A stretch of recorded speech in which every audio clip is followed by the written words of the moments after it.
ان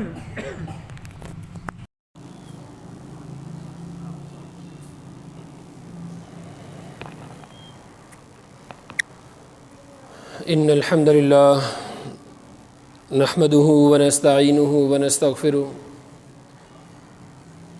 ونؤمن به ونتوکل علیہ ونعوذ باللہ من شرور انفسنا ومن سیئات اعمالنا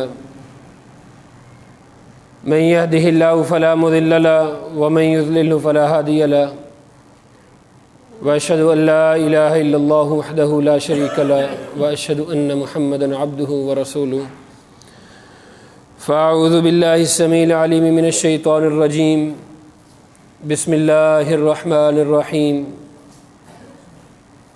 واعتصموا بحبل اللہ جمیعا ولا تفرقوا۔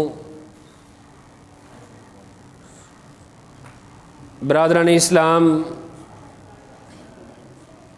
اللہ رب العالمین کا یہ ہم پر احسان عظیم ہے کہ اس مالک کائنات نے ہمیں اپنے بہترین دین اسلام کے لیے چنا ہے۔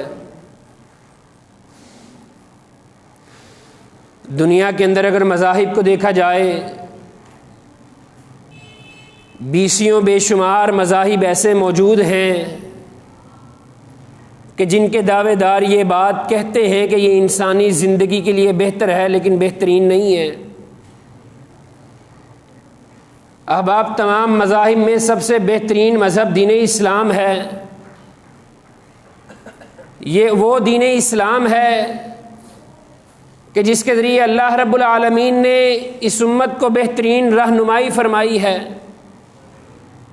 نبی کریم جناب محمد الرسول اللہ صلی اللہ علیہ وآلہ وسلم کو اپنا آخری نبی اس دنیا میں مبعوث فرما کر اللہ رب العالمین نے یہ بات واضح فرما دی ہے کہ اس امت کے لیے جتنی بھی بلائی ہے، جتنی بھی خیر ہے، وہ اللہ رب العالمین نے ختم فرما دی ہے۔ احباب، دین اسلام ہمیں ملا تھا اس لیے کہ ہم اپنی زندگیوں کو بہترین طریقے سے گزاریں۔ ہم مسلمان اس لیے ہوئے کہ ہم نے نبی کریم صلی اللہ علیہ وآلہ وسلم کے بتائے ہوئے طریقوں کے مطابق اپنی زندگی کو بسر کرنا ہے۔ ہم نے لا الہ اس لیے پڑھا کہ اسلام نے جو ہمیں صلہ رحمی کا درس دیا ہے، اسلام نے جو ہمیں مل جل کر رہنے کا درس دیا ہے، اسلام نے جو ہمیں اتفاق کے ساتھ رہنے کا درس دیا ہے، ہم اس درس کے مطابق اپنی زندگیوں کو گزاریں۔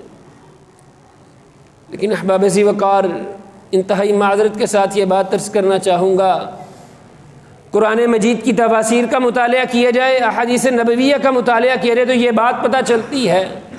اللہ رب العالمین نے قرآن مجید میں بے شمار جگہ پر پہلی امتوں کا تذکرہ فرمایا۔ سورۃ البقرہ کے اندر اللہ رب العالمین نے فرمایا وقالت الیہود لیست النصارى علی شیء وقالت النصارى لیست الیہود علی شیء۔ اللہ نے پہلی قوموں کے بارے میں یہ بات بتلائی، وضاحت فرمائی میرے مالک نے کہ جو نصارہ ہے وہ یہود کو برا کہتے تھے، وہ کہتے تھے ہم سچ ہیں، جو یہود ہیں وہ نصارہ کو برا کہتے تھے، حالانکہ وہ سب کتاب کے اوپر تھے۔ اللہ رب العالمین نے یہ بات بتلائی ہے، یہ بات سمجھائی ہے کہ ہر بندہ ایک دوسرے کو غلط کہہ رہا ہے، اپنے آپ کو صحیح کہہ رہا ہے، حق پر بھی ہے، بہترین بھی ہے، لیکن یہ وہ عمل نہیں ہے جو مومن کا عمل ہے۔ قرآن مجید میں سورۃ البقرہ میں میرے مالک نے یہی بات فرمائی کہ اسی بات کی وجہ سے، اپنی ڈٹائی کی وجہ سے، اپنی بات کے اوپر رہنے کی وجہ سے، اگلے بندے کو جھٹلانے کی وجہ سے، اپنے آپ کو سچا کہنے کی وجہ سے اللہ رب العالمین نے پہلی قوموں کو ہلاک کر دیا تھا۔ جتنے بھی انبیاء کرام علیہم السلام آئے ہیں، ان کی تبلیغ کے اندر، ان کی دعوت کے اندر سب سے اہم چیز جو تھی وہ یہی تھی کہ جو بات نبی کریم صلی اللہ علیہ وآلہ وسلم کی ہے، جو بات اللہ کے پیغمبر کی ہے، جو ان کی طرف مبعوث کیے گئے ہیں، ان کی بات کو بہترین طریقے سے جاننا ہے۔ اور یہی بات اللہ رب العالمین نے قرآن مجید میں فرمائی یا ایھا الذین آمنوا اطیعوا اللہ واطیعوا الرسول ولا تنازعوا فتفشلوا وتذهب ريحكم واصبروا۔ اللہ نے حکم دیا ہے، ایمان والو، اے لوگو، اطاعت کرو اللہ کی اور اللہ کے رسول کی، ولا تنازعوا، اور آپس میں لڑائی جھگڑا نہیں کرنا، فتفشلوا وتذهب ريحكم واصبروا۔ اللہ نے فرمایا اگر تم لڑائی جھگڑا کرو گے تو تم کو بزدل بنا دیا جائے گا، اور آج ہم بزدل ہی نہیں ہیں۔ ہمارے پاس لا الہ بھی ہے، نبی کریم کی حدیث بھی ہیں، دنیا کی سب سے اعلیٰ عرفہ کتاب قرآن مجید بھی ہے، ہم مسلمان بھی کہلواتے ہیں، مملکت اسلامیہ میں بھی رہتے ہیں، لیکن ہم اتنے بزدل ہیں کہ ہم دوسرے ممالک، ہمسائے ممالک کے ساتھ دین کی بنیاد کے اوپر ان کو آنکھیں نہیں دکھا سکتے۔ وَاصْبِرُوا، اللہ نے فرمایا ان سب چیزوں کے ساتھ تمہیں اپنی لڑائی جھگڑے کو چھوڑ کر، اپنے اختلاف کو چھوڑ کر، اللہ اور اس کے رسول کی اطاعت کو پکڑ کر تمہیں صبر کرنا ہے۔ ان اللہ مع الصابرین، اللہ تو صبر کرنے والوں کے ساتھ ہے۔ اور جس بندے کے ساتھ اس آج کے دور کے اندر اللہ رب العالمین، احباب میری بات ذہن میں رکھیے گا، اس بندے کو دنیا کے اندر کوئی پریشانی نہیں ہو سکتی۔ اگر آج ہم صبر نہیں نہ کرتے تو حقیقی معنوں میں ہمارا ان اللہ مع الصابرین سے اعتماد اٹھ گیا ہے، ہمارا وہ یقین نہیں رہا کہ جو یقین ہمیں اس حد تک لے کر جائے کہ ہم اللہ رب العالمین کے نزدیک ہو جائے۔ وَاعْتَصِمُوا بِحَبْلِ اللَّهِ جَمِيعًا وَلَا تَفَرَّقُوا، اللہ نے فرمایا پہلی امتوں میں بھی یہی چیز تھی۔ کیا چیز تھی؟ لڑائی جھگڑا تفرقہ۔ وَاعْتَصِمُوا بِحَبْلِ اللَّهِ، اللہ نے فرمایا اکٹھے ہو کر رہو۔ کس لیے؟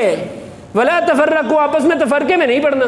اور یہ بات کہی کہ قرآن مجید کی جو رسی ہے، جو دین اسلام کی جو رسی ہے، نبی کریم صلی اللہ علیہ وآلہ وسلم کے جو احکامات ہیں ان کو تھام کر رکھنا ہے، مضبوطی سے تھام کر رکھنا ہے، اس رسی کو پکڑ کر رکھنا ہے، اس لیے کہ تم بکھر نہ جاؤ۔ اگر آج ہم بکھرے ہیں تو یہ بات حقیقت ہے، ہم نے اطیعوا اللہ واطیعوا الرسول کو چھوڑا ہے، ہم نے واعتصموا بحبل اللہ جمیعا کو چھوڑا ہے، ہم نے اپنے اندر ان چیزوں کو شامل کیا ہے جو پہلی امتوں کی ہلاکت کا سبب تھی۔ آج ہم میں وہ چیزیں ہیں، ہم یہ ماننا گوارا نہیں کریں گے کہ پہلی امتوں والے جو زوال ہیں وہ آج ہم میں بھی موجود ہے۔ نبی کریم صلی اللہ علیہ وآلہ وسلم کی حدیث مبارکہ سماعت فرمائیے، آپ نے فرمایا اس امت میں ایک بیماری سرایت کر جائے گی، اور وضاحت کی کہ یہ پہلی امتوں والی بیماری ہوگی، اور یہ ایسی بیماری ہوگی کہ لوگ اس کی لالچ اور حرص کے اندر اس دنیا سے چلے جائیں گے۔ صحابہ کرام رضوان اللہ علیہ اجمعین نے بڑے تعجب کے ساتھ نبی مکرم سے سوال کیا، اللہ کے رسول بتلائیے وہ کون سی بات ہے، وہ کون سی بیماری ہے؟ نبی کریم صلی اللہ علیہ وآلہ وسلم نے فرمایا انسان کے اندر کفران نعمت آ جائے گا۔ آج مجھ میں، آپ میں، ہم سب میں نہیں ہے۔ ہمارے پاس کیا نعمت موجود ہے اس کو چھوڑ کر جو اگلے کے پاس نعمت ہے ہماری اس کے پاس نظر ہے۔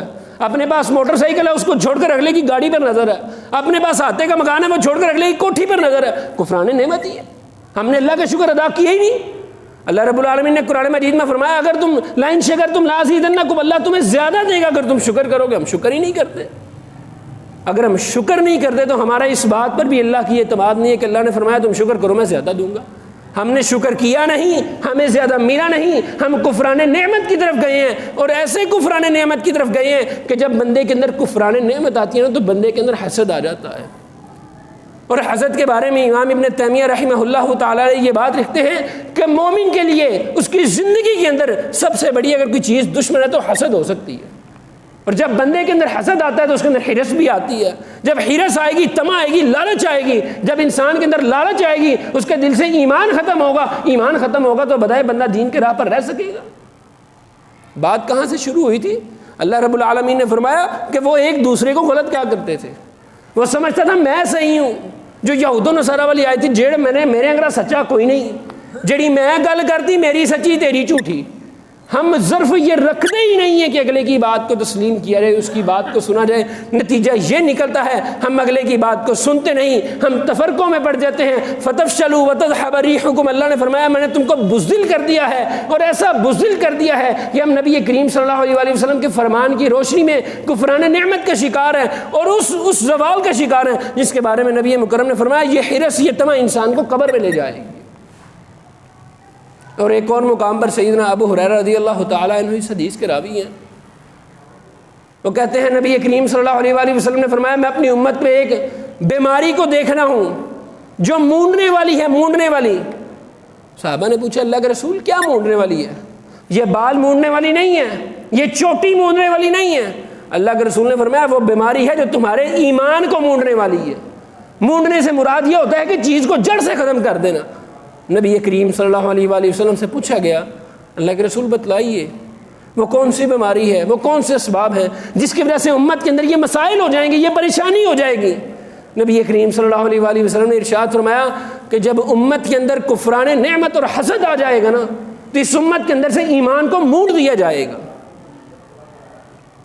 ہماری اپنی کسی نعمت کے اوپر شکر نہیں ہے، اگلے کی ہر ضرورت کے اوپر ہماری نظر ہے، ہماری اگلے کے لیے دعا نہیں ہے۔ امام احمد بن حنبل رحمہ اللہ تعالی علیہ سے کسی نے پوچھا کہ مجھے فلاں چیز چاہیے، نعمت چاہیے دنیا کی، آپ نے اس کو مشورہ دیا تمہیں جو نعمت چاہیے اپنے دوسرے بھائی کے لیے اللہ سے وہ مانگو، چاہیے تو مجھے تھی، حکم تو مجھے تھا، لیکن آپ نے کہا نہیں، اس کے پاس جاؤ، اس کے لیے دعا مانگو۔ وہ دعا مانگتے رہے، کچھ دیر کے بعد امام احمد بن حنبل کے پاس آتے ہیں، سبب پوچھتے ہیں یہ کیوں ہے؟ وہ کہتے ہیں یہ اس لیے ہے کہ نبی کریم صلی اللہ علیہ وآلہ وسلم نے فرمایا جب کوئی مسلمان بھائی اپنے دوسرے مسلمان بھائی کے لیے وہی دعا مانگتا ہے جو اس کو محبوب ہے، جو اس کو ضرورت ہے، اللہ رب العالمین کے فرشتے اس بندے کے لیے دعا مانگتے ہیں۔ ہم اللہ کے فرشتوں سے دعا کروانا ہی نہیں چاہتے، ہم نے اللہ سے دعا کی بھی تو کس چیز کی اللہ فلاں بندے کے پاس فلاں نعمت ہے میرے پاس نہیں، اللہ میرے پاس تو یہ ہے نہیں، تو نے فلاں کو کیوں دے دی؟ ہم اللہ سے یہ شکوہ کرتے ہیں اس بات کے اوپر، اور اس بات کو بھول جاتے ہیں کہ نبی کریم صلی اللہ علیہ وآلہ وسلم کی یہ تعلیمات ہی نہیں تھی۔ نبی کریم کی تو تعلیمات یہ تھی اگر آج تم چاہتے ہو کہ تمہارے باپ کو، تمہارے والدین کو صحت ملے تو دوسرے بھائی کے والدین کی صحت کی دعا کرو، تمہارے والدین کے لیے اللہ کے فرشتے دعا کریں گے، اور اللہ کے فرشتوں کی دعا تو رد ہونے کا چانس ہی نہیں ہے۔ ہماری آپ کی دعا قبول ہو نہ ہو یہ اللہ بہتر جانتا ہے، ہمارا آپ کا اخلاص ایمان کیسا ہے یہ اللہ بہتر جانتا ہے، لیکن فرشتوں کی دعا میں تو شک نہیں نہ ہو سکتا۔ ہم نے اس دعا کو بھی حاصل کرنے کی کوشش نہیں کی، الٹا ہم ان چیزوں میں ڈل گئے ہیں جن کے بارے میں اللہ رب العالمین نے سورۃ البقرہ میں فرمایا کہ جو پہلی امتیں ہیں، نبی کریم نے بھی فرمایا ان کی ہلاکت کا سبب بھی یہ تھا، انہوں نے اگلے کی بات کو نہیں سنا، دوسری بات انہوں نے آپس میں لڑائی جھگڑا رکھا، تیسری بات یہ حسد کے اندر رہے، چوتھی بات یہ طمع اور کفران نعمت کے اندر رہے، اور اتنے ڈوبے رہے کہ میرے نبی مکرم نے فرمایا انہی بیماریوں کی وجہ سے وہ لوگ قبر میں چلے جائیں گے۔ آج میری اور آپ کی زندگی ہم سب گزار رہے ہیں، ہم کیسی گزار رہے ہیں یہ مجھ سے بہتر، میرے اللہ سے بہتر کوئی بھی نہیں جانتا۔ آپ کیسی زندگی گزار رہے ہیں آپ کی دوست احباب سے بہتر، آپ کے علاوہ آپ کے دوست احباب نہیں جانتے، اللہ جانتا ہے۔ لیکن احباب ہم سارے چاہیں تو اصلاح تو کر سکتے ہیں، ہم سارے چاہیں تو بدل تو سکتے ہیں۔ اللہ رب العالمین نے ہمیں نعمت دی ہے، ہمیں اس نعمت کا شکر ادا کرنا چاہیے۔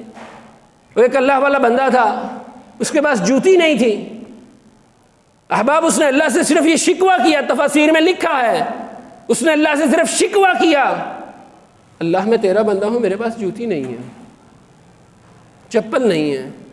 چند لمحوں کے بعد مسجد میں جاتے ہیں، سامنے جو بندہ ملتا ہے اس کے پاؤں ہی نہیں ہے، اس کی ٹانگیں ہی نہیں ہیں۔ وہ بندہ وہی مسجد میں آتا ہے، سر ٹیک دیتا ہے، ماتھا ٹیک دیتا ہے۔ تفاسیر میں لکھا ہے ساری زندگی اللہ رب العالمین سے اس شکوے کی توبہ کرتے رہے، ساری زندگی صرف ایک جوتی کی وجہ سے۔ ہمیں مالک نے اتنی نعمتیں دی ہیں، ہم نے اس نعمت کا شکر ہی ادا نہیں کیا۔ ہم آگے ضرورتوں کی طرف بڑھ رہے ہیں، اور ضرورتیں بھی وہ جو انسان کے لیے لازم نہیں ہیں، ہم نے لازم بنا رکھی ہیں۔ احباب ذی وقار، اگر آج آپ چاہتے ہیں، ہم چاہتے ہیں، آپ کے دوست احباب چاہتے ہیں، کوئی بھی چاہتا ہے، اپنے آپ کو دنیا کی فراوانی رکھنا چاہتا ہے، اللہ رب العالمین کی ہر حال میں مدد شامل حال رکھنا چاہتا ہے، تو اس کو 3 چیزیں اپنانی ہوں گی۔ سب سے پہلی چیز یہ ہے کہ آپس کا جو لڑائی جھگڑا ہے نا اس کو ختم کرنا پڑے گا۔ لڑائی جھگڑے کی صرف ایک ہی بنیاد نبی کریم نے فرمائی ہے کہ وہ صرف اس لیے ہو کہ اللہ رب العالمین کی ذات کے لیے ہو، دین کی بنیاد ہونی چاہیے۔ دین کی بنیاد نہیں ہے تو آپ کے پاس لڑائی جھگڑے کا کوئی جواز نہیں ہے۔ احباب ذی وقار، نبی کریم صلی اللہ علیہ وآلہ وسلم کے چچا سیدنا حمزہ رضی اللہ تعالیٰ عنہ، احباب ان کو شہید کیا گیا۔ ان کو شہید کرنے کے بعد ان کے جسد خاکی کے ساتھ کیا کیا گیا؟ اس کو چیر پاڑ کیا گیا۔ احباب چیر پھاڑ کرنے والے نے جب اسلام قبول کیا، بتائیں نبی کریم نے اس کو کچھ کہا؟ میرے نبی کریم سجدے میں گئے، مشرکین نے اٹھائی اوجری اٹھائی، آ کر نبی کریم کے کندھوں پر رکھ دی، آپ کے سر مبارک پر رکھی، بتائیں نبی کریم نے کچھ کہا؟ اور میرے نبی کریم کے دندان مبارک شہید کیے گئے، کوئی ایک لفظ زبان سے بتلائیے نکالا ہو؟ کوئی لفظ نہیں نکالا۔ ہماری آپ کی انائی ختم نہیں ہوتی، ہمارا آپ کا تکبر ہی ختم نہیں ہوتا، اور جی میں اور جی ہمت کس طرح ہوئی؟ احباب ذی وقار، جو بندہ مومن ہوتا ہے نا، جو بندہ مومن ہوتا ہے، نبی کریم نے فرمایا جو بندہ مومن ہوتا ہے وہ نرم دل ہوتا ہے، جو فاجر ہوتا ہے وہ تکبر والا ہوتا ہے۔ اگر آج مجھ میں اور آپ میں کسی شخص میں تکبر ہے تو وہ دیکھ کے کس مقام پر کھڑا ہوا ہے۔ سب سے پہلی بات، اپنے اختلافات کو ختم کرنا ہے۔ دوسری بات، اللہ رب العالمین نے جو دے دیا ہے اللہ سے اس امید پر شکر کرنا ہے کہ اللہ میں اس کا بھی حقدار نہیں تھا جو تم نے مجھے دے دیا ہے۔ یہ جو میں نے پہنا ہے میں مالک اس کا بھی حقدار نہیں تھا۔ وہ کسی نے لکھا ہے نا، اللہ رب العالمین کا اگر میرے جسم کے سارے بال ساری زندگی بھی اللہ کا شکر ادا کرتے رہے تو اتنا بھی شکر ادا نہیں ہوتا جتنی ایک سوئی پانی میں ڈبونے سے پانی ساتھ لگتا ہے۔ اور یہ بات سچ ہے، ہم تو اتنا بھی نہیں کرتے۔ ہم نے اللہ کا شکر ادا کرنا ہے۔ اور تیسری بات، ہم نے جب اپنے کسی مسلمان بھائی کے لیے کوئی نعمت اس کے پاس دیکھنی ہے نا، مال دیکھنا ہے، کاروبار دیکھنا ہے، ملازمت دیکھنی ہے، سہولت دیکھنی ہے، ہم نے اس کے لیے لا قوت الا باللہ پڑھنا ہے، ہم نے اس کے لیے ماشاء اللہ پڑھنا ہے، تبارک اللہ پڑھنا ہے، سبحان اللہ پڑھنا ہے، ہم نے اس کو دعا دینی ہے، ہم نے اس سے حسد نہیں کرنا۔ اور جب بندہ یہ تینوں چیزوں پر عمل کر لیتا ہے نا، لڑائی جھگڑے کو بندہ چھوڑ دیتا ہے، بندہ شکر پر آ جاتا ہے، بندہ حسد کو چھوڑ دیتا ہے نا، تو بندے کا دل نرم ہو جاتا ہے، اس میں تکبر رہتا ہی نہیں ہے۔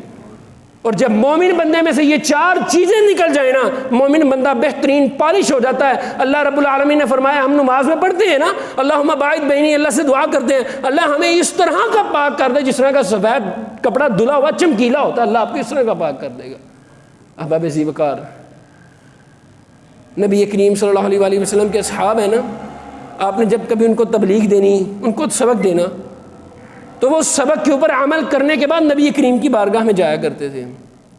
ہم ساری زندگی قرآن مجید کے ترجمے پڑھ لیتے ہیں، 5 6 دفعہ پڑھتے ہیں، پڑھ کر گزر جاتے ہیں۔